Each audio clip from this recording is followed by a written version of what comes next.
Hi, I'm Jeremy Pollack and welcome back to Conflict Resolution for Violent Interactions.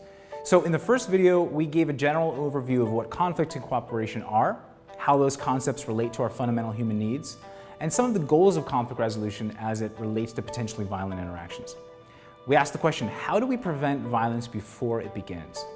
So let's start from the beginning. Before an interaction occurs and way before a conflict arises, the first step in any self-defense scenario or safety program, no matter who you are, is always situational awareness.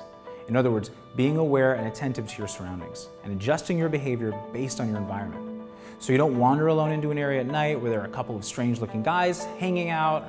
You don't go into the deserted areas where there's some obvious exit limitations where it will be hard to get away. You adjust your route and stay aware. If you're aware of your surroundings and avoid places your intuition and a healthy alertness deem potentially dangerous, you'll avoid most street assaults. Unless someone's following or stalking someone, generally people get attacked because they're unaware of their surroundings and they just happen to walk into the wrong place at the wrong time. So keep a healthy alertness about your surroundings. Notice I said healthy here. It's important to find the line between healthy alertness and an unhealthy paranoia. Always listen to your gut. Don't doubt yourself. But you also don't need to be suspicious or paranoid about everybody.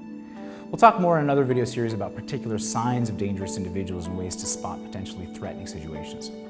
So again, general situation awareness all the time. Don't be walking alone at night, texting with a total lack of awareness. Those two guys standing in the corner. If you see some situation or person that seems suspicious, if your gut tells you something's wrong, trust it. Better safe than sorry, even if it's inconvenient. Avoid the situation altogether so there's not even a chance of an assessment. And when you do cross paths with others or you're hanging out in a social situation, we then move into the assessment phase. We engage frequently in what I call pre-interaction assessments, the silent assessments that occur constantly between you and other people. You're constantly getting overviews of the people around you.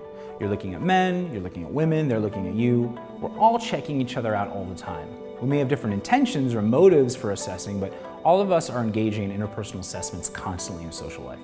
So let me just point out 3 key traits that are helpful in peacekeeping during this pre-interaction phase, and actually in most phases of other nonviolent interaction.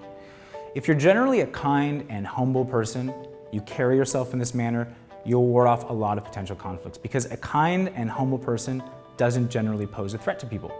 Being kind and humble means smiling a lot. It also means saying you're sorry when you bump into someone by accident or transgress some social norm, even in some small way. There's no harm in saying sorry or excuse me.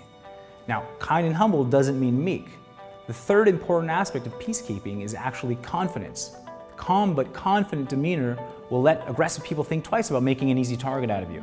And others may also infer that you'd be a worthy ally rather than an enemy. It's important to walk around with confidence, but there's a difference between confidence and arrogance, of course, which can produce exact opposite results. If you're cocky, you can often send threatening implications to those around you. And insecure, aggressive individuals might feel this to be a challenge and react to it. So while being confident, if you simultaneously keep a context of kindness and humility as the person you are out in the world, you're probably going to find social interaction much easier and much more fulfilling in general. So those 3 traits, be humble, be kind, be confident, and you probably won't attract much aggression in your life. But let's move on now to the next phase in many of these conflicts. Say you're at a party or a park and you do pick up on some aggressive energy or you notice someone looking at you in an aggressive manner. This is what I call a pre-conflict interaction. This is a quiet interaction, an awareness between 2 or more individuals of each other where at least one party is considering aggression or defense. Glancing at others or making momentary eye contact is, of course, totally normal, and it's not any cause for concern. But if you notice someone staring at you intensely, which breaks our cultural norms, and your goal is not to be a tough guy, but rather to maintain peace before any interaction happens, a really good thing to do is to manifest an attention redirection, which is a subtle but obvious cue that indicates your attention is not on this other person, but on something else entirely. Attention redirection immediately indicates that you're not threatening or disrespecting them. The same works with almost any social and even some non-social animals. If you stare at them, they'll get frightened and act defensively in fight or flight. But if you redirect your attention, they'll instinctively realize that you don't mean them harm and they'll usually just go about their business. This doesn't mean retreat because that could ignite greater aggression. It means simply indicating that your attention is elsewhere. So, some techniques to presenting an attention redirection are as follows. First, and this one's probably obvious, redirect your gaze. If they're staring at you and you catch them, don't make a big deal of it, just look away. While breaking gaze, still keep them in your peripheral vision, which is better than direct focus for tracking movement. You won't be staring at the person, and you'll be able to easily detect his movement towards you if that should occur. Second, create a peaceful facial expression. After breaking gaze, either maintain an expressionless, straight face or a peaceful facial expression. A lot of research has shown that particular expressions are universally and cross-culturally understood. So what is an expression that indicates a peaceful state to anyone, no matter what language or background they come from?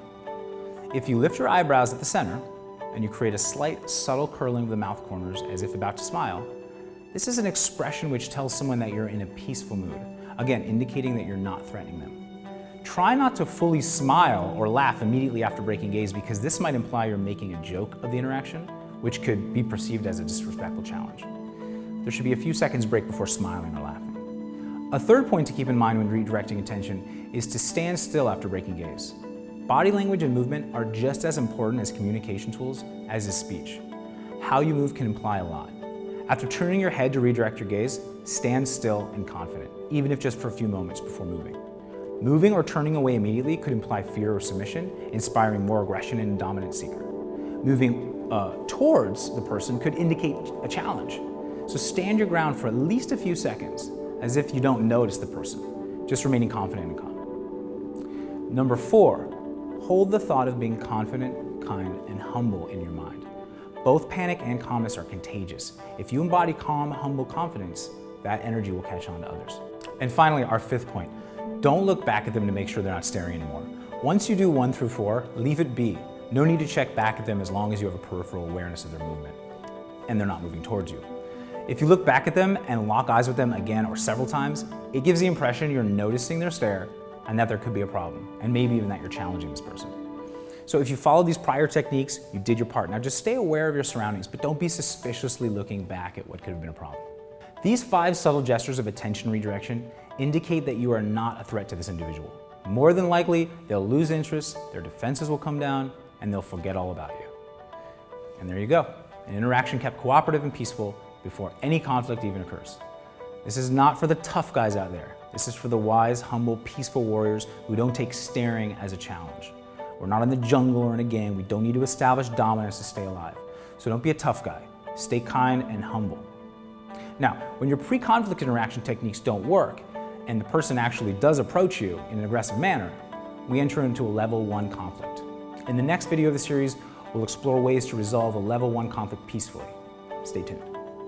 In the last video, we went over concepts and techniques around situational awareness, pre-interaction assessments, and pre-conflict interactions, all for our number 1 goal of maintaining peace before any conflict occurs.